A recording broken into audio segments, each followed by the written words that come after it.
Obtained 11 pages of internal White House records from the day of the attack that were turned over to the January 6th committee. They show for the first time a detailed and official account of Trump's phone calls and behind-the-scenes activities that day. They also notably contain a gap in the official records during the assault. Something is missing, since the gap stands in contrast to extensive public reporting about his calls at the time. So the calls were happening, but for some reason they've been scrubbed from the official logs. And that, by the way, is not necessarily even the worst news today when it comes to Donald Trump and January 6th. But we are gonna pause on it for just a second because it seems like pretty big news. The idea that during one of the most consequential individual days in the Trump presidency, there's this big gap. And by the way, all of the stuff that he did publicly was terrible. So what was so bad that they felt they needed to keep it out of the official record? And is this big news? There's a few different ways to tell. One is the Fox approach to a story like this happening. So apparently they spent 37 seconds on it so far today. I think if it had been Biden, they would have made a time. Now, they didn't totally ignore it, so it's not the biggest bombshell ever, but they barely talked about it, Farron. So maybe there's something here. Right. I mean, they've spent more time talking about a laptop of the president's son in the last 2 days than obviously about this story this morning, which of course is the biggest news to come out so far today. And you have to preface that with so far because there is no telling what else comes out the rest of the day. But no, it is huge. I mean, and of course you got to pay attention to Trump's statement too, because I think this was worded very intentionally where he says like, I don't know about burner phones. I didn't use burner phones. To the best of my knowledge, I've never heard that term. To the best of my knowledge is absolutely what a lawyer would coach their client to say in a deposition when taking the stand. Trump doesn't use that language. He absolutely does not. This was coached, and the fact that he used that tells me somebody got to him this morning and said, you're gonna have to say something and it better be good because this is bad. Based on his statement, this is bad. So look, I'm loving it, of course, obviously, but I lose faith more and more every day that the guy's ever gonna be held accountable for anything. But I mean, my God, how much more evidence do we need? Whatever happened to the damn boxes that were down at Mar-a-Lago, the 15 boxes of classified?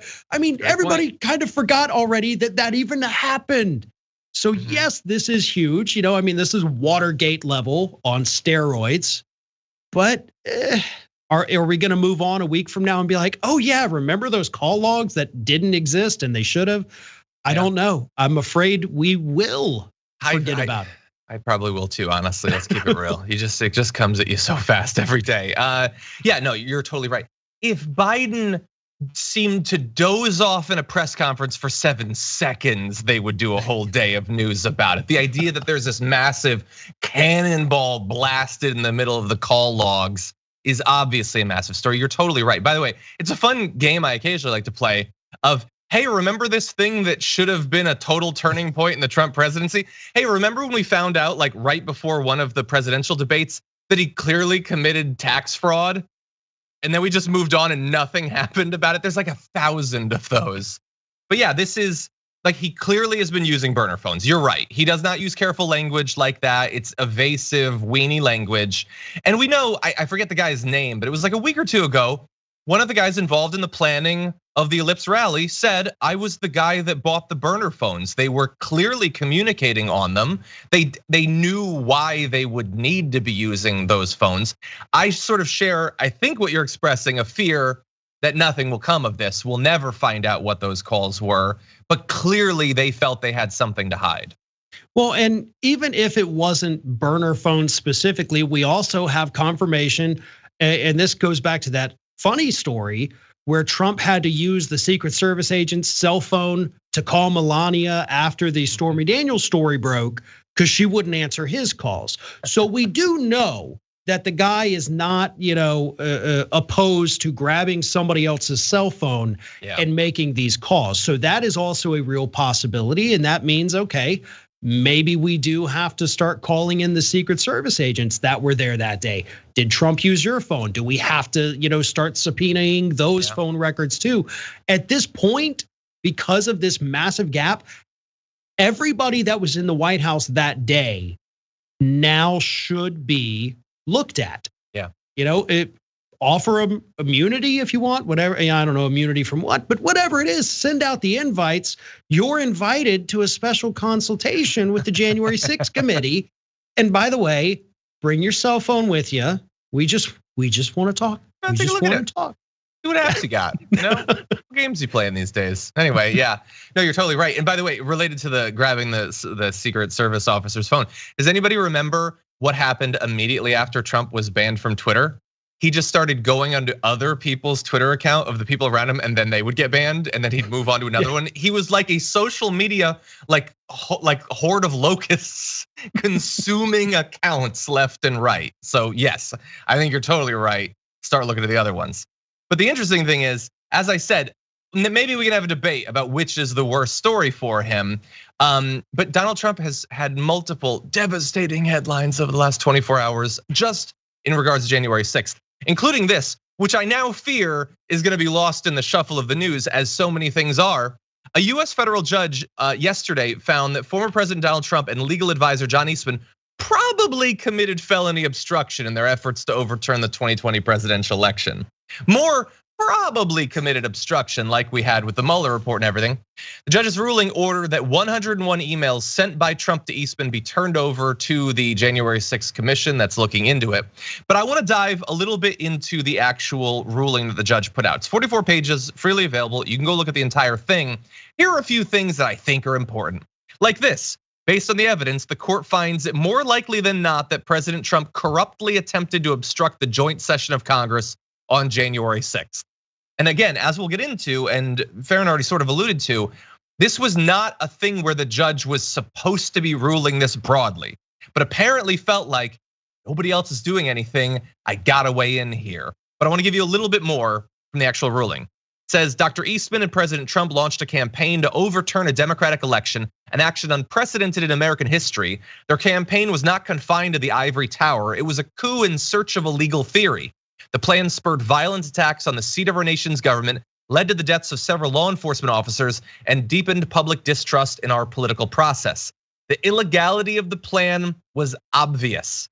Our nation was founded on the peaceful transition of power, epitomized by George Washington laying down his sword to make way for democratic elections. Ignoring this history, President Trump vigorously campaigned for the vice president to single-handedly determine the results of the 2020 election. And so all of that is fairly devastating, if a little bit toothless, I guess, because in terms of what the judge can do, I guess he did. It was force them to turn over those emails, Farron, but that's pretty much about as far as his authority here goes. Yeah, I mean, unfortunately, that judge cannot do anything beyond say, hey, everybody, please pay attention to the fact that as somebody who does it for a living, I'm telling you, there's some crimes in here. But that's all he can do is, again, wave the flag, flash that siren, but he can't make the arrest himself. So with regard to this specific case, obviously Eastman was trying to say, oh, we've got this attorney-client privilege. But if the attorney-client privilege, is basically covering up a crime, then no, the privilege goes out the window. All of that, it does become open for evidence. And that's, of course, what happened here. So maybe, obviously, now the committee is going to have this. And if the judge looked at these things and said, yes, there is a crime here, hopefully the committee can do the same thing and make that same determination. And I think that also goes to why the judge did it, basically as the warning to the committee, like, hey, I've seen this in here and I'm giving them to you. Go find what I found. Yeah. So let's hope they can. But again, even if the committee finds it, then they get to write their little referral and they send it over to Merrick Garland, and it just, I guess, piles up in his inbox because he's not doing anything. And then we're right back to square one with all of this. Yeah, maybe they can slip the report like one page at a time through the tiny little slit in his like little bunker that Merrick Garland's hiding in behind like a 6-inch deep lead door. But anyway, look, we've been alluding to the fact that this is his just attempt to get people to focus on this. It becomes fairly explicit. I'm gonna read one more excerpt from the ruling. Look at this. More than a year after the attack on our Capitol, the public is still searching for accountability. This case cannot provide it. The court is tasked only with deciding a dispute over a handful of emails. This is not a criminal prosecution. This is not even a civil liability suit. At most, this case is a warning about the dangers of legal theories gone wrong, the powerful abusing public platforms, and desperation to win at all costs. If Dr. Eastman and President Trump's plan had worked, it would have permanently ended the peaceful transition of power, undermining American democracy and the Constitution. If the country does not commit to investigating and pursuing accountability for those responsible, the court fears January 6th will repeat itself. And rarely has everything that I believe been so perfectly replicated in a judicial ruling. But that's totally right. And you pointed out, again, the protection does not apply in cases where they knew that they were committing a crime. I don't know exactly what he found in the emails that demonstrates it, but it would hardly be the first demonstration that they knew what they were doing was illegal. There is just so much piled up there. And it's not just depressing to us as political communicators or analysts or whatever it is, to see the rich and the powerful so often go away without even the lightest consequences. To see like someone who smashed a window on January 6th face 1,000% more legal consequences than the guy who sent them to do it in pursuit of his political ambitions. But it also is incredibly depressing for regular people who already know that the system is biased against them. And like usually you think that they use lawyers to kind of like hide their criminality and that's why we can't get at them. All of this is out in the open. And it's as public as Will Smith slapping Chris Rock, but there's no consequences, Farron, and it is just so utterly demoralizing. And I think the judge kind of felt the same way at this point too, because that last part you read, that didn't need to be in that ruling at all. Exactly. This was just the judge being like, all right, you know what? I'm gonna say it. I don't care if they want to hear it. I'm gonna say it in this ruling. I'm gonna have it officially on the record, in the record. It is the record. Here it is. And everybody needs to pay attention because, they feel it too. And they're the ones who get to oversee the justice system. They watch every day as these people that you're talking about, a kid gets caught with, an ounce of pot. Okay, well, bye, we'll see you in 10 years when you get out of prison. Yeah. These people attempted by every definition to overthrow the results of the democratic election here in the United States. And what do they get to do? They get to go play golf every day. They get to go have fun. They get to go, on these podcasts. They get to appear at rallies. They get to do whatever the hell they want because nobody ever holds them accountable for anything. And it does come to a point where everybody just kind of gets the point enough is enough. And I know we're there. I know our audiences are there with the enough is enough, but not enough people are there because still far too many on the right believe that they're telling the truth, that Trump is telling the truth, that this is a witch hunt, that all of this is overblown, made up crap. Yeah. When, it's not. And that gets frustrating too, when you have to fight the people who just look at all this and just say, no, you're wrong.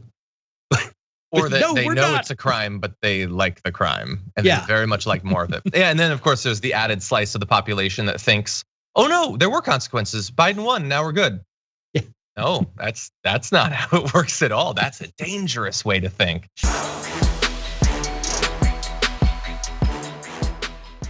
For more political news breakdowns, interviews, stories of activism, and me trying my hardest to care about the occasional big celebrity news story, subscribe to our YouTube channel at youtube.com/thedamagereport. And you can ring the bell wherever it is so you don't miss anything.